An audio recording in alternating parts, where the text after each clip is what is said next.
Est-ce que l'Odyssée est déjà le meilleur film de l'année, voire le meilleur film de Christopher Nolan? C'est ce qu'on va voir tout de suite.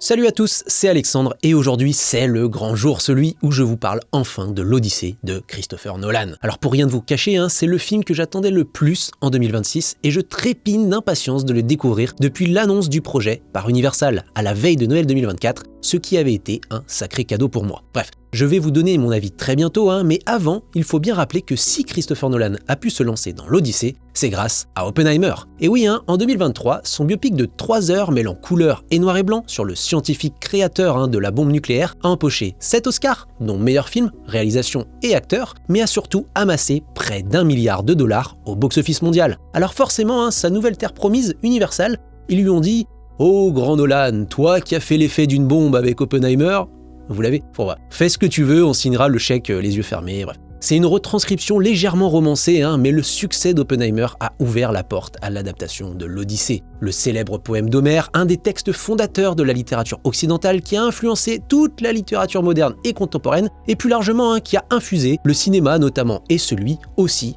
de Christopher Nolan. Dans sa carrière, les plus évidents sont Interstellar, avec son Odyssée spatiale justement, et son astronaute qui cherche finalement à revenir chez lui après des années d'absence, et bien sûr Dunkerque où la guerre a fini par piéger des soldats qui n'aspirent qu'à une chose, rentrer chez eux. L'Odyssée est un récit qui m'a longtemps fasciné, notamment plus jeune, j'ai toujours espéré en voir une véritable adaptation au cinéma. Mais c'était un rêve qui me semblait s'éloigner de plus en plus au vu des ambitions à la baisse des studios hollywoodiens. Autant vous dire que savoir que Nolan, dont j'apprécie beaucoup le cinéma, se lançait dans cette aventure m'a mis en grande joie, surtout en annonçant qu'il allait tourner l'intégralité en IMAX 70 mm. Mais bon, trêve d'introduction, mes motivations vous importent sans doute assez peu et ce que vous voulez vraiment savoir, c'est plutôt ce que j'ai pensé de l'Odyssée. Alors pour vous donner mon avis rapide, j'ai trouvé que le film était très réussi. Dans les grandes lignes, Nolan il parvient à mettre en scène le périple épique d'Ulysse, avec les nombreux obstacles qu'il va rencontrer et des séquences d'action impressionnantes, tout en construisant une vraie tragédie intime à travers les personnages de Pénélope et Télémaque, jusqu'à un final à la fois puissant et émouvant. Et pour m'attarder brièvement sur le casting, pour moi, Matt Damon en Ulysse, Anna Thaouet en Pénélope et Tom Holland en Télémaque sont vraiment excellents, mais si je devais en mettre d'autres plus en avant dans ce casting hollywoodien assez impressionnant, je dirais que Samantha Morton en Circé livre une prestation assez mémorable, à la fois émouvante et effrayante, que John Leguizamo incarne parfaitement la loyauté et l'humilité du porcher Eumée, et puis Robert Pattinson est toujours aussi fascinant dans la peau de l'antagoniste Antinous. Petite parenthèse d'ailleurs, on était 3 lors de la projection presse qui était en 70 mm, il y avait Judith, Geoffrey et moi-même, et on est tous ressortis avec un avis positif, ce qui n'était pas franchement gagné. Bien sûr, on a des divergences sur certains points, et pour en savoir plus, je vous invite à lire la critique de Judith en ligne sur le site, mais globalement, on est d'accord pour dire que Nolan a réussi son pari, même s'il y a plusieurs éléments qui ont un peu déçu. Alors lesquels ? Patience, j'y viens, je vais essayer de ne pas spoiler dans un premier temps. Oui bon, vous allez me dire, mais bordel, qui ne connaît pas l'histoire d'Ulysse, il n'y a rien à spoiler, etc., etc. Sur le fond, c'est pas totalement faux, mais vous vous doutez bien que Nolan n'a pas simplement adapté l'Odyssée,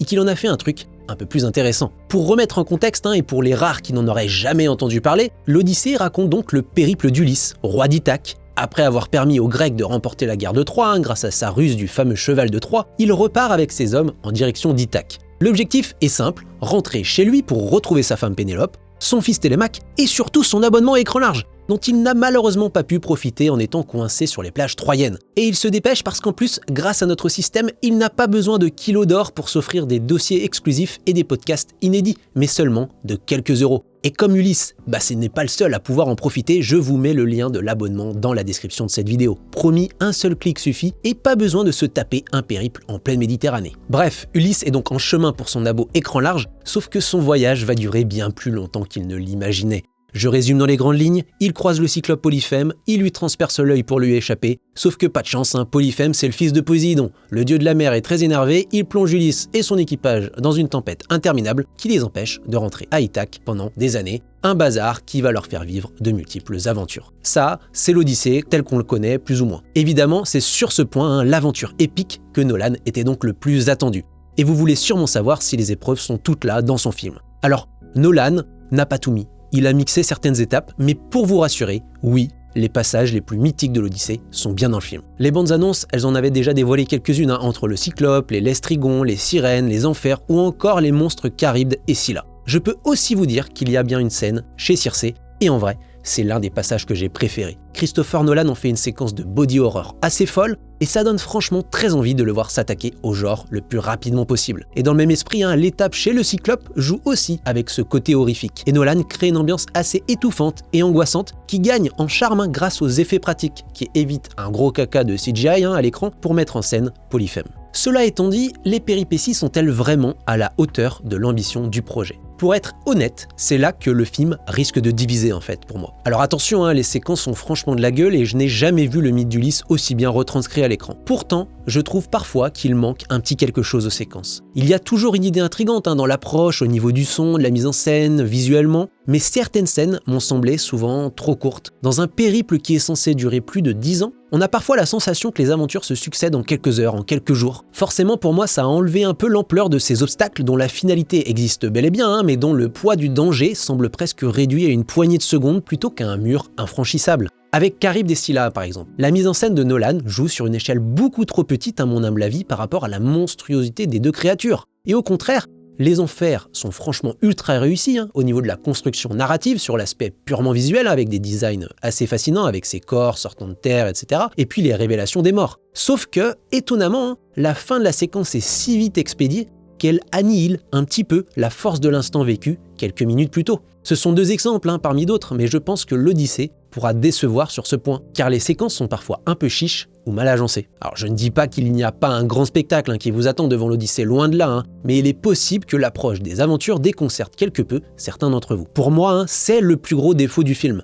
Mais au fond, ça ne m'a pas gêné plus que ça pour une simple et bonne raison, les aventures d'Ulysse et de son équipage ne sont qu'un prétexte pour Christopher Nolan. C'est un peu ce qui m'avait personnellement passionné avec Oppenheimer. Le film avait été promu essentiellement sur la reconstitution de la première explosion de la bombe nucléaire et la promesse d'une séquence tonitruante au cinéma. Au final, la scène était bien spectaculaire visuellement, jouant avec un silence hypnotisant pour capturer ce fameux point de bascule éternel de notre existence qui a bousculé à jamais le sort de l'humanité, mais au fond, la véritable ambition de Nolan dans Oppenheimer, pour moi en tout cas, ce n'était pas de représenter cette explosion, mais plutôt de décrire l'implosion intérieure de son créateur. Et avec l'Odyssée, c'est un peu pareil. Universal a montré surtout des bouts, des étapes du périple d'Ulysse dans la promo, et de son côté, Nolan joue aussi sur son propre tableau. Car ce qui l'intéresse vraiment dans son adaptation, ce ne sont pas les aventures, mais plutôt les causes et les conséquences de cette aventure. Il profite des 2h52 du film pour progressivement détricoter les fondements du mythe à travers une relecture plus intime, tout ce qui concerne l'enjeu familial entourant Pénélope, Télémaque, Ulysse, et aussi beaucoup plus moderne,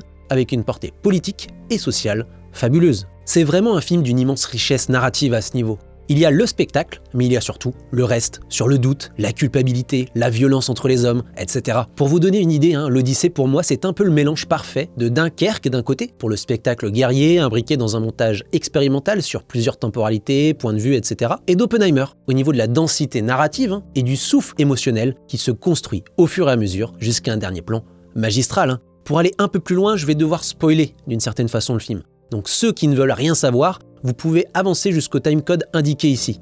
Pour les autres, il est l'heure d'entrer dans les détails tout de suite. Pour faire le plus concis possible, je trouve que l'Odyssée est fascinant parce que Christopher Nolan déconstruit véritablement la figure héroïque d'Ulysse et repense pleinement les conséquences d'un acte précis, la ruse du cheval de Troie. Cet événement devient le centre de la réflexion de l'Odyssée. En gros, et si ce symbole de l'intelligence d'Ulysse était en fait, avant tout, l'origine du déluge de violence, de méfiance et de haine dans lequel est plongé le monde depuis. Je m'explique. Dans le monde grec de l'époque, les relations humaines reposaient en partie sur le principe de la xénia, une loi sacrée de l'hospitalité placée sous la protection de Zeus, appelée loi de Zeus dans le film. Le principe était simple. L'hospitalité envers les étrangers était une sorte d'obligation morale, et en échange, l'hôte et l'étranger avaient des devoirs réciproques. Cette confiance, elle était au cœur du fonctionnement du système grec. Elle permettait aux hommes de voyager, de commercer, de négocier et de vivre ensemble malgré leurs différences. Le principe de confiance, il est partout dans le système. Par exemple, avant d'attaquer, on annonce qu'on va se faire la guerre, parce qu'on ne veut pas prendre en traite son ennemi. Ulysse, il est donc très attaché à ces principes. On le voit dans certains flashbacks au début du film.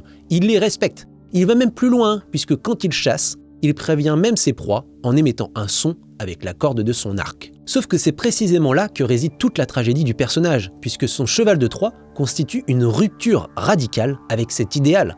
À Troie, il a utilisé un symbole de paix et d'offrande sacrée pour en faire une arme de destruction.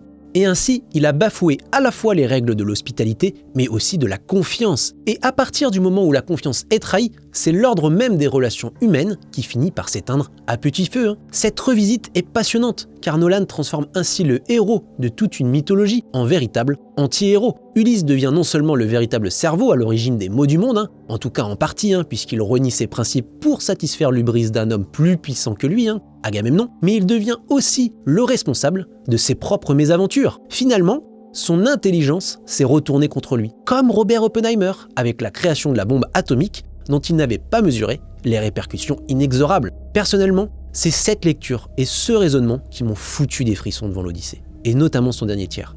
Voir comment Ulysse comprend au fur et à mesure son rôle dans la bascule du monde, comment son invention a embrasé ce monde. Je schématise ma pensée, mais l'idée, elle est là au fond. Dans le film de Nolan, le cheval de Troie devient le mythe fondateur de la défiance entre les hommes. Et l'Odyssée, il suit un homme qui constate que sa ruse est le déclencheur d'une mutation civilisationnelle dont il doit subir, mais surtout assumer les conséquences. Il n'est plus question de rejeter la faute sur la colère divine, celle de Poséidon, ou des désobéissances de ses soldats pour expliquer son malheur, mais bien d'accepter qu'il a contribué à fragiliser les piliers de son monde. D'où un voyage où il traverse un univers où les règles ne sont plus immuables. Pour donner 3 exemples concrets, l'hospitalité, elle n'est plus toujours synonyme de protection et elle peut dissimuler un piège, comme avec Circé en fait. La parole, elle n'est plus forcément une promesse entre les hommes, mais elle peut se transformer en un instrument de manipulation, comme pour les sirènes. Enfin, les apparences ne garantissent même plus la vérité, puisque même le refuge offert par Calypso devient une prison inconsciente de 7 longues années pour Ulysse. C'est passionnant parce que cette thématique de la défiance, elle est au cœur de la filmographie de Nolan depuis toujours, bien avant l'Odyssée. Film après film, il a montré des personnages qui ne peuvent plus se fier à des piliers ou des repères fondamentaux. La mémoire dans Memento, l'identité dans Insomnia, la réalité dans Inception, les institutions dans Batman Begins, la science dans Interstellar, le temps dans Tenet évidemment, ou encore le pouvoir politique dans Oppenheimer. C'est donc logique que le récit de l'Odyssée version Nolan fasse aussi écho à notre propre époque, marquée par une fragilisation progressive de la confiance qui se manifeste à différentes échelles, entre les États, envers les institutions, notamment politiques, dans le rapport au religieux lorsque le sacré est instrumentalisé, au niveau technologique aussi, lorsque les outils de communication deviennent des outils de manipulation ou de désinformation, je ne vais pas vous faire un dessin sur les réseaux sociaux ou l'IA, et même dans les relations les plus intimes. À ce sujet, Nolan donne une place importante au rapport entre les femmes et les hommes, beaucoup plus que dans ses précédents films. Il montre notamment des relations qui sont marquées par la peur, le contrôle, la domination, à travers les personnages d'Hélène de Troie, de Clytemnestre ou de Circé. Un moyen parfait pour déconstruire l'idéal de virilité, héroïque, inhérent au genre du péplum, et plutôt interroger, voire dénoncer, les formes de masculinité toxique que cet idéal peut engendrer, ce qui résonne fortement avec nos problématiques sociales actuelles. Mais du coup, derrière tout ça, la plus belle idée du film prend forme. Comment reconstruire ses piliers et ses repères? Eh bien justement, à travers le récit, la narration, la transmission. Car ce que vit Ulysse devient utile pour le collectif qu'à partir du moment où son expérience est racontée et partagée. Le refus de l'oubli, à travers le devoir de mémoire, devient une manière de ne pas répéter les erreurs du passé et peut-être d'espérer progressivement les réparer. D'où l'évolution de Pénélope. Au tout début du film, alors que le barde commence à raconter le récit de la prise de Troie, notamment avec le joli clin d'œil des 3 coups, Pénélope le stoppe car cette histoire lui est encore trop douloureuse. Mais à la fin du film, elle finit par comprendre l'importance d'écouter ce récit. Elle le fait à travers la voix d'Ulysse, certes, mais à ce moment-là, elle pense encore discuter avec un simple mendiant, un étranger. Au milieu de ce déluge de violence, car c'est clairement le film le plus brutal de la carrière de Nolan, et cette réflexion profondément pessimiste à première vue, l'Odyssée est donc pour moi plein d'espoir, et il dessine une perspective magnifique. Notre monde brisé par la défiance et la peur de l'autre, de l'altérité, peut encore se réconcilier, trouver la rédemption et un lien commun, notamment à une chose, la force des récits. Voilà, j'espère que ça vous a donné envie d'aller voir l'Odyssée de Nolan au cinéma. Je conseille de le voir sur le plus grand écran possible en tout cas, car c'est absolument magnifique visuellement. Pour le reste, si ma vidéo vous a plu, n'hésitez pas à la liker, la commenter, la partager et pour continuer dans la mythologie, allez regarder ma vidéo sur le film 3 qu'un certain Christopher Nolan avait failli réaliser. Justement, la boucle est bouclée et moi je vous dis à très vite sur Écran Large. Salut.